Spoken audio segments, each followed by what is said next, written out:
Diceritakan seorang mahasiswa pergi ke kampus menggunakan skuter elektrik miliknya. Dia adalah Huiso, mahasiswa jurusan teknik yang tidak pandai dalam bersosialisasi.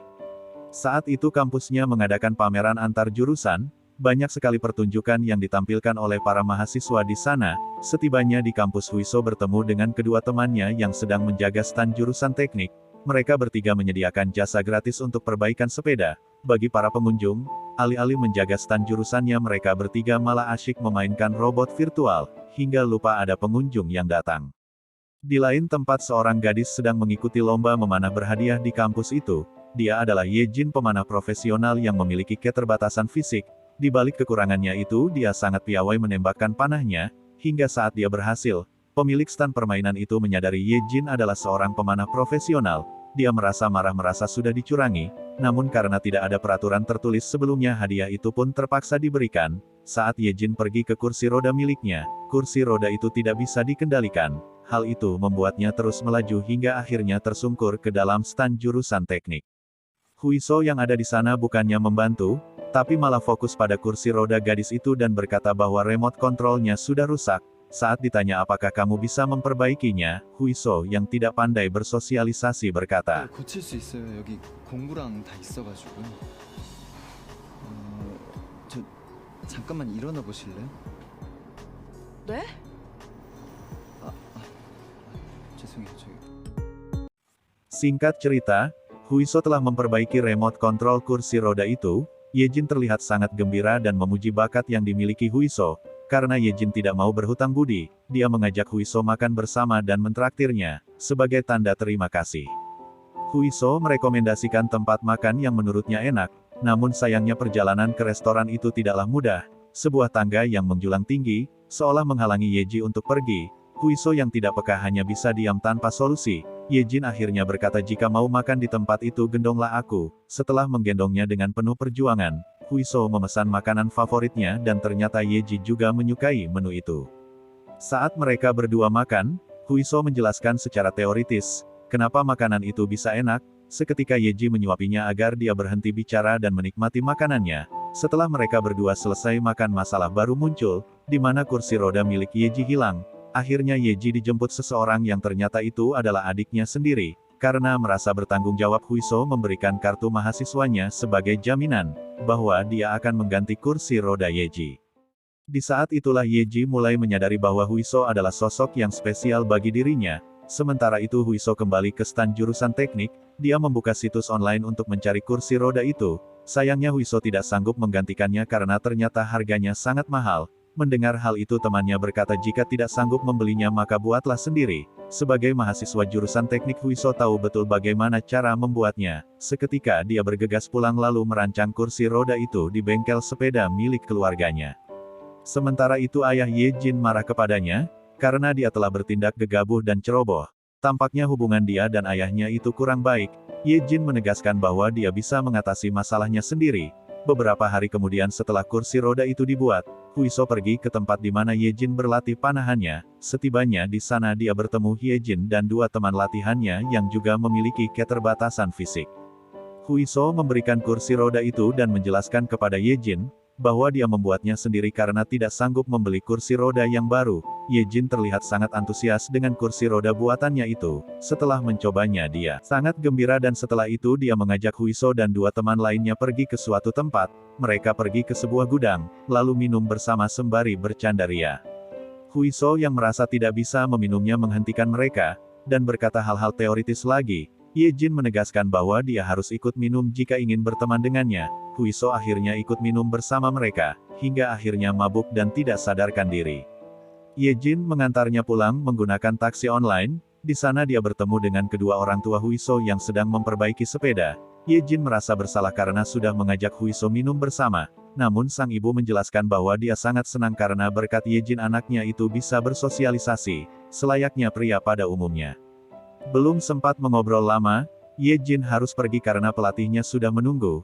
Keesokan harinya jurusan teknik dan elektro di kampus Huiso akan mengadakan pertandingan airsoft gun.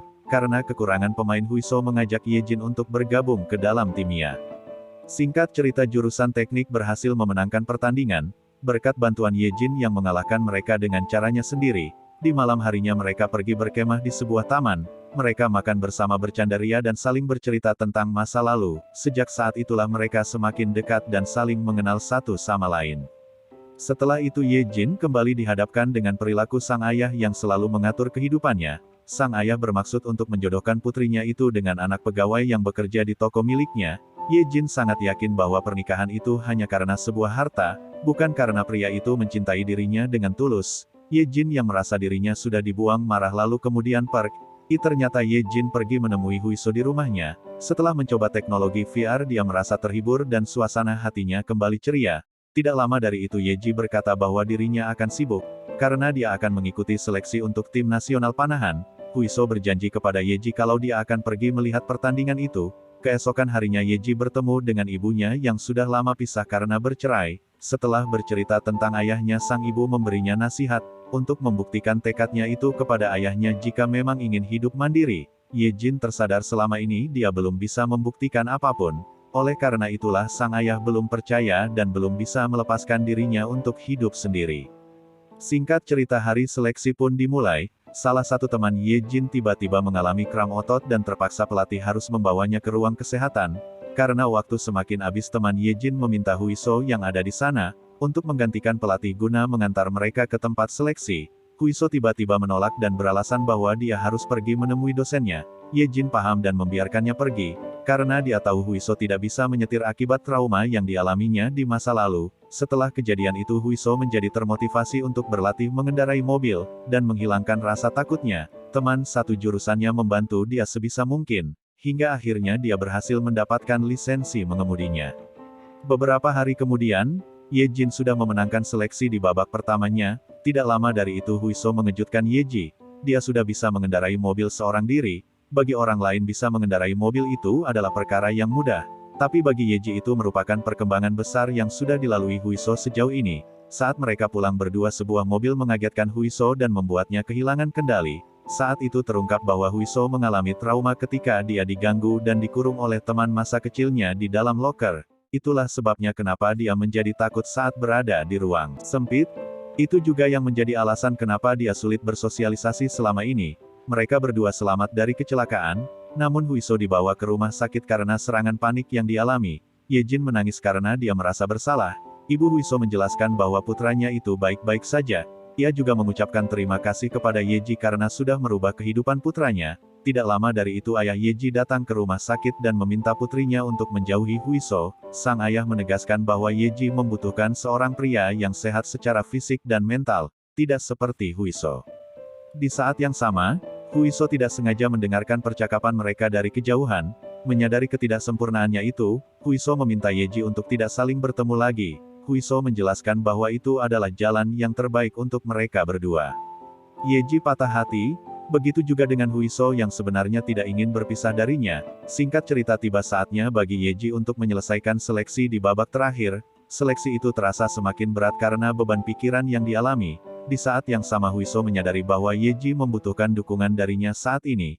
Ia kembali memberanikan diri dan pergi ke tempat seleksi itu bersama teman-temannya yang sudah menunggu. Setibanya di sana Huiso bergegas menemui Ye Ji dan berkata bahwa dirinya tidak akan lari lagi dari rasa takutnya. Dia juga ingin selalu berada di sisi Ye Ji dalam situasi dan kondisi apapun. Saat pertandingan dilanjut, Ye Ji kembali mendapatkan semangatnya. Satu persatu anak panahnya terus mengenai target hingga akhirnya Ye Ji dan lawannya dinyatakan seimbang. Karena poin yang mereka miliki sama, di kesempatan terakhirnya Ye Ji menyerahkan seluruh kemampuannya dan memenangkan seleksi tingkat nasional tersebut.